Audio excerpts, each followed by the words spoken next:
ফেব্রুয়ারির শেষ রাতে মধ্যপ্রাচ্যের আকাশ ভেঙে পড়েছিল। আমেরিকা আর ইসরায়েলের যৌথ বিমান হামলায় ইরানের সর্বোচ্চ নেতা আলী খামেনিকে হত্যা করা হলো। পারমাণবিক স্থাপনায় পড়ল বাংকার বাস্টার বোমা। পেন্টাগন ঘোষণা দিল ইরানের ক্ষেপণাস্ত্র শিল্প মাটিতে মিশিয়ে দেয়া হবে। ট্রাম্প বললেন 2 থেকে 3 সপ্তাহের মধ্যে সব শেষ। কিন্তু 2 মাস পেরিয়ে গেছে, কিন্তু ইরান এখনও তাজা। হরমুজ প্রণালী প্রায় বন্ধ, বিশ্ব তেল বাজার টালমাটাল। এই যুদ্ধ যতটা সহজ মনে করেছিল ট্রাম্প নেতানিয়াহু, তা রীতিমতো মিথ্যা প্রমাণিত হয়েছে। এই পরিস্থিতিতেই রাশিয়ার ফেডারেশন কাউন্সিলের তথ্য নীতি কমিশনের চেয়ারম্যান অ্যালেক্সেই পুশকভ যেন বোমা ফাটালেন। ইরান এই যুদ্ধের জন্য অনেক আগে থেকেই প্রস্তুতি নিয়েছে। তাদের প্রায় সব ক্ষেপণাস্ত্র স্থাপনা মাটির নিচে সরিয়ে নেওয়া হয়েছে। সেখানে পৌঁছানো অত্যন্ত কঠিন, আর সেগুলো ছড়িয়ে দেওয়া হয়েছে পুরো দেশ জুড়ে। তার ভাষায় ইরানের হাতে সম্ভবত 10,000-এর বেশি ড্রোন রয়েছে। এটা কি শুধু রাশিয়ার প্রচারণা? আমেরিকার নিজের গোয়েন্দা সংস্থাই বলছে অন্য কথা। সিএনএনের রিপোর্ট অনুযায়ী মার্কিন গোয়েন্দা মূল্যায়নে দেখা গেছে ইরানের অর্ধেক ড্রোন সক্ষমতা এখনও অক্ষুণ্ণ। 13,000-এরও বেশি লক্ষ্যবস্তুতে হামলার পরেও ইরান কি করেছে?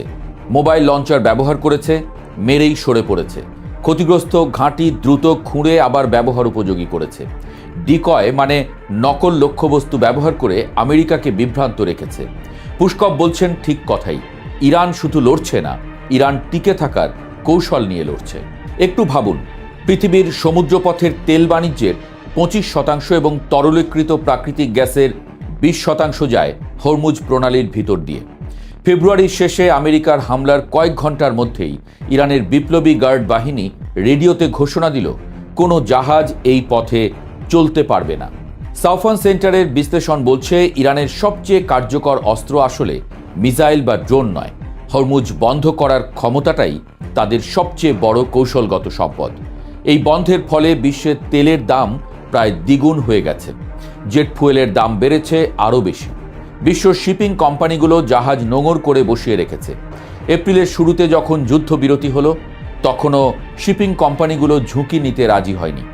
ট্রাম্পের সবচেয়ে বড় মাথা ব্যথা এখন মূল্যস্ফীতি, আর হরমুজ সেই মাথা ব্যথার সরাসরি কারণ।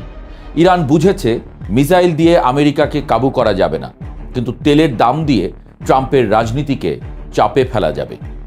এখানেই পুশকভের বিশ্লেষণের আসল মর্ম।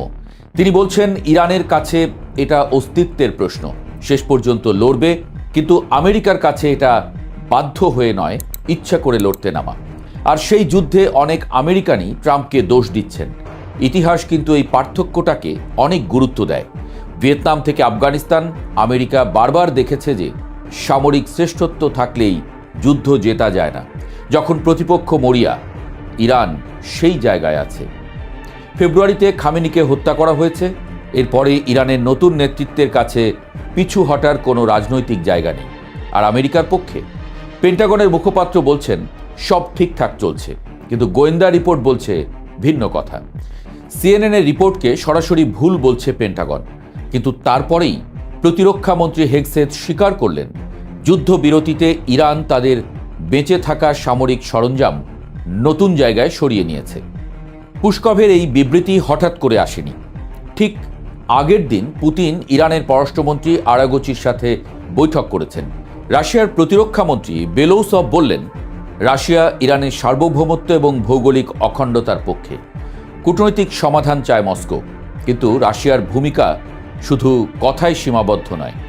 বিশেষজ্ঞরা বলছেন মস্কো ইরান ও আমেরিকার মধ্যে পরোক্ষ আলোচনায় মধ্যস্থতার সুযোগ খুঁজছে। ইরানের সমৃদ্ধ ইউরেনিয়াম রাশিয়ায় স্থানান্তরের প্রস্তাবও টেবিলে আছে, যা পারমাণবিক আলোচনায় গতি আনতে পারে। ফলে পুশকভের এই বিবৃতি ইরানের সামরিক শক্তির প্রশংসা সহ একটি কৌশলগত বার্তাও। মস্কো বলছে ইরানকে ধ্বংস করা সম্ভব নয়, তাই আলোচনায় বসুন। আর সেই আলোচনায় রাশিয়াকে পাশ কাটিয়ে যাওয়া যাবে না। 7 এপ্রিল যুদ্ধবিরতি ঘোষণা হলো, কিন্তু হরমুজ এখনও বন্ধ। পাকিস্তানের মধ্যস্থতায় আলোচনা খেলা চলছে। ট্রাম্প চাইছেন ইরান ইউরেনিয়াম সমৃদ্ধকরণ বন্ধ করুক। ইরান বলছে সার্বভৌমত্বের প্রশ্নে কোনো ছাড় নেই। মার্কিন সেক্রেটারি অব স্টেট রুবিও বললেন ইরান এখনও তার অর্ধেক ক্ষেপণাস্ত্র মজুদ ধরে রেখেছে। কিন্তু নৌশক্তি ধ্বংস হয়েছে। সিএনএন বলছে দুই পক্ষ আসলে যতটা দূরে মনে হচ্ছে ততটা নয়। কিন্তু বাস্তবতা হলো প্রতিটি দিন হরমুজ বন্ধ থাকা মানে বিশ্ব অর্থনীতির ক্ষত বাড়া। সমুদ্রে আটকে আছে 20,000 নাবিক। তেলের দাম চাপে রাখছে আমেরিকার গৃহস্থলী বাজেট। ট্রাম্পের রাজনৈতিক ক্যালকুলাস বলছে একটি চুক্তি দরকার দ্রুত। আর ইরানের নতুন নেতৃত্ব জানে এই মুহূর্তে যত বেশি সময় নেওয়া যাবে আলোচনার টেবিলে শক্তি তত বাড়বে। পুস্কভ ঠিকই বলেছেন, এটা ইরানের জন্য অস্তিত্বের যুদ্ধ। আর অস্তিত্বের লড়াইয়ে মানুষ বা রাষ্ট্র শেষ মুহূর্ত পর্যন্ত লড়ে। হাজার হামলার পরেও ইরানের টিকে থাকার কারণ এটাই। প্রশ্ন হলো, আমেরিকা আর কতদিনে এমন একটি যুদ্ধে এত বড় মূল্য দিতে রাজি থাকবে? যদিও বিশ্লেষকরা বলছেন যুদ্ধবিরতির নাম করে ট্রাম্প ইতোমধ্যে পালিয়েই বেঁচেছেন।